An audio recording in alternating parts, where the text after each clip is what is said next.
প্রবল বৃষ্টির কারণে বিহার ও ঝাড়খণ্ড রাজ্যের বন্যা ও পানির চাপ বৃদ্ধি পাওয়ায় ফারাক্কাবাদের ১০৯টি দরজা খুলে দিয়েছে ভারত। সোমবার ২৬শে আগস্ট গেটগুলো খুলে দেওয়া হয়।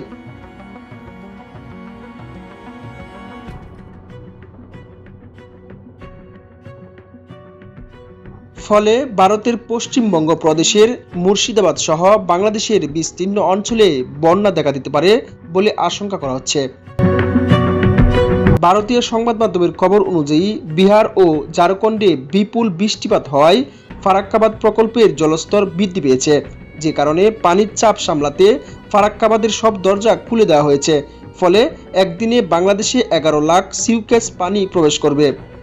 ফারাক্কাবাদ এলাকায় পানি বিপদসীমার ৭৭.৩৪ মিটার উপর দিয়ে প্রবাহিত হচ্ছে। ফারাক্কাবাদে পানির অতিরিক্ত চাপ তৈরি হয়েছে। ধারণ ক্ষমতার চেয়ে পানি বেশি হয় তা ছাড়তে বাধ্য হয়েছে কর্তৃপক্ষ।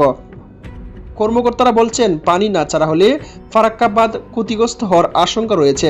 স্থানীয় কর্তৃপক্ষের দাবি, ফারাক্কা ব্যারেজে পানি ধরে রাখার ক্ষমতা নেই, ফলে পানি ছাড়তে বাধ্য হচ্ছেন তারা। পানি না ছাড়া হলে ফারাক্কা ব্যারেজ ক্ষতিগ্রস্ত হওয়ার আশঙ্কার কথাও জানানো হয়েছে।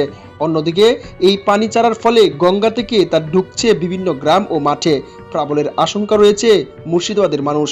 বিহার, ঝাড়খণ্ড সহ গঙ্গার উচ্চ অববাহিকায় ব্যাপক বৃষ্টি হয়েছে, যার ফলে হু হু করে বাড়ছে গঙ্গার পানির স্তর।